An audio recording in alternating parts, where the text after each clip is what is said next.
So the verse we're approaching in our very deep dive into understanding human suffering or approaching human suffering is the verse Haysa li Dimasi lechem yoimam v'loila b'emer elai kol hayoim hayeh elekecha. My tears have been my food day and night, for my enemies say to me all day, where is your God?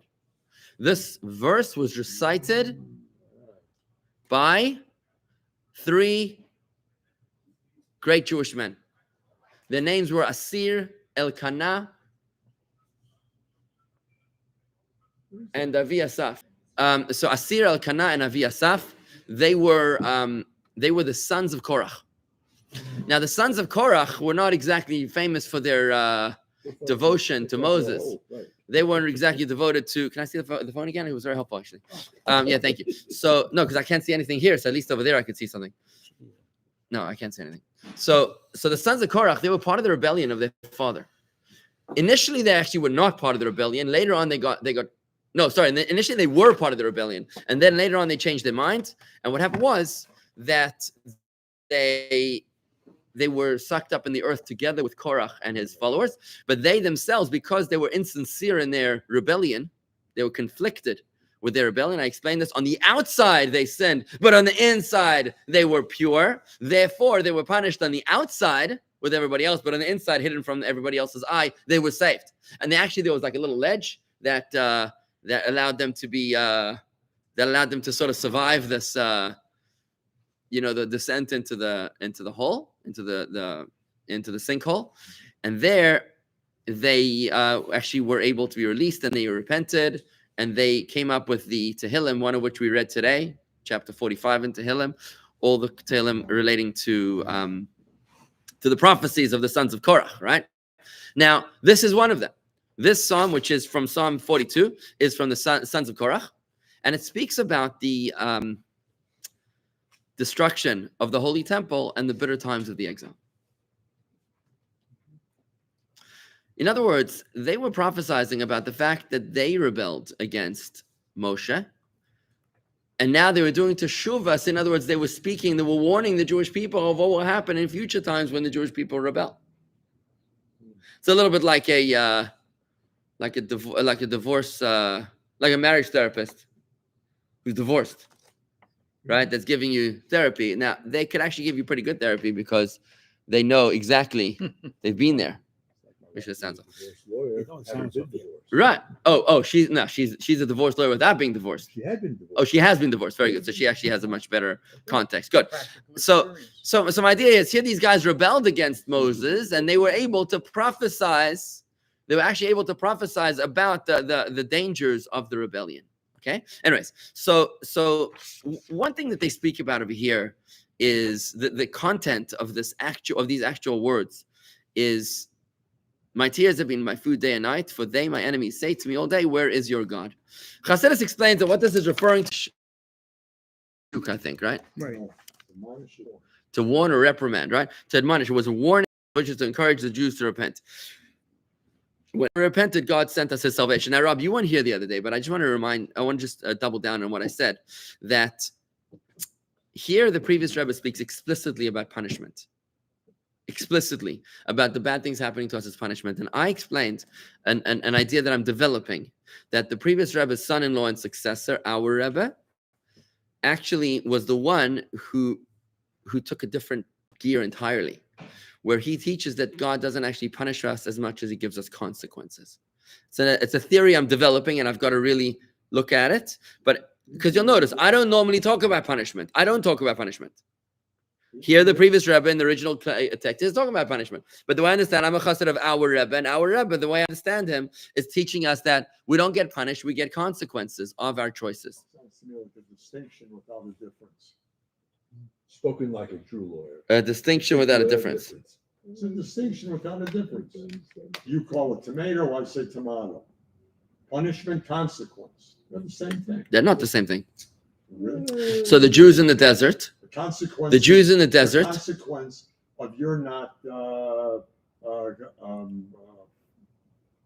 not following the traffic signal is going to be you're going to get a ticket. The punishment is you're going to get a ticket. No, let me put it this way. So the difference is, when Adam and Eve eat the fruit of the forbidden tree, when they eat the plant of higher consciousness,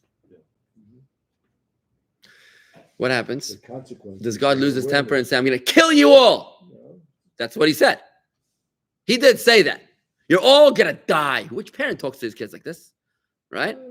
That's what God said, right? Now, it's a little difficult to believe in such a God that loses his temper. However, when you learn Chassidus and you understand that the reason why they were not allowed to eat the fruit is because it was the fruit of knowledge of good and evil. What you ingest becomes a part of you, and therefore now, until this moment, they were purely good, and evil was distinct from them. By eating the fruit and ingesting it, they were now ingesting good and evil. Now evil was a part of them. So from this point on, man who was born immortal was allowing evil to become immortal, and that's not okay. So God says, as a consequence of your action, I'm going to have no choice but to inflict mortality upon you so that evil will never be immortal. What's the nafkamina? What's the difference about if it's a punishment or a consequence? The difference is when 5,784 years later and 7 months and 8 days and 9 hours later, we managed to successfully free ourselves from the evil that has been rooted within us. How do we free ourselves from the evil that has been rooted within us? That using our Yetzer Hara, our evil inclination, to power our divine service, by putting the yoke on the ox, by training the horse to listen to the rider.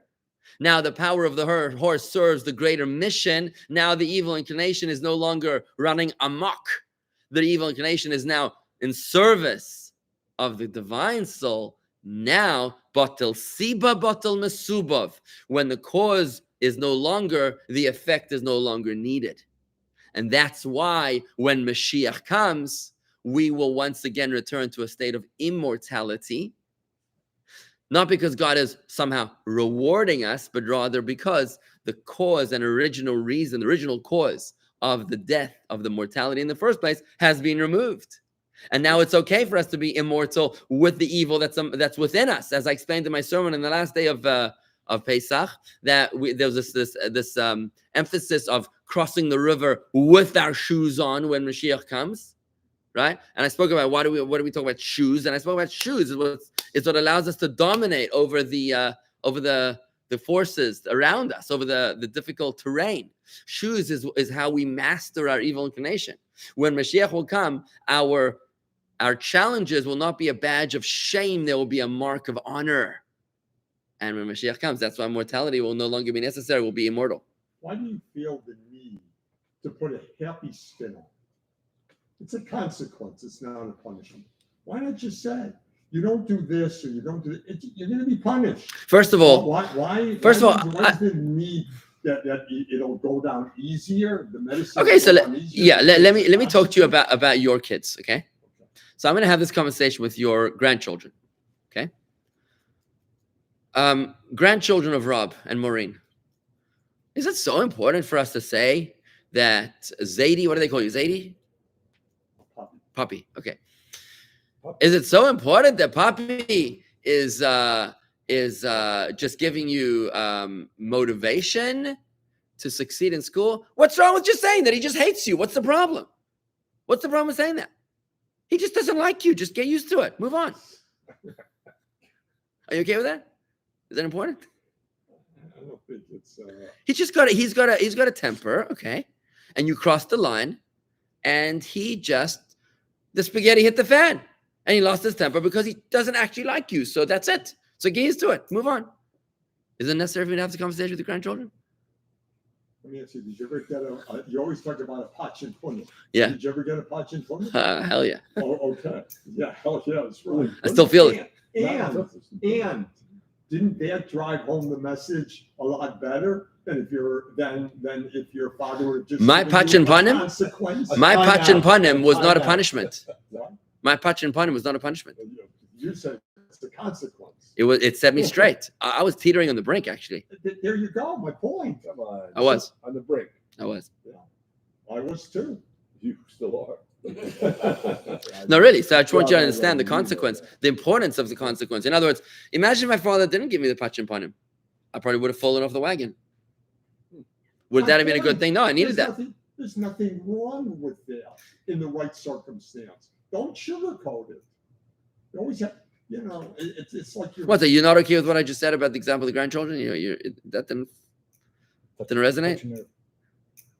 It's sometimes tough love is necessary. Sometimes the punch and put him is not gonna go down as nice as. I was having a trouble with both my girls. They were fighting too much when they were very, very young. Of course. And Maureen was trying to find, go through all these explanations and all this other stuff. Oh. And none of it was working. And one day I couldn't take it anymore. So I sat both girls down and I said to them, if you don't get along, I'm going to tell you what's going to happen. Mom and I are going to die. And then you two are going to have nobody because you don't like each other. And you're both going to be lonely. And you're gonna, and I went through this whole thing, and Maureen said, "You lost your mind? What are you guessing into?" I want to tell you something. Now the best of friends. My sister-in-law. Okay, that's the consequence. Now the punishment is if you just slap them in the face. No, the punishment would have been if you just dropped dead. That's what I said. The punishment would have been if you shot. No, my only.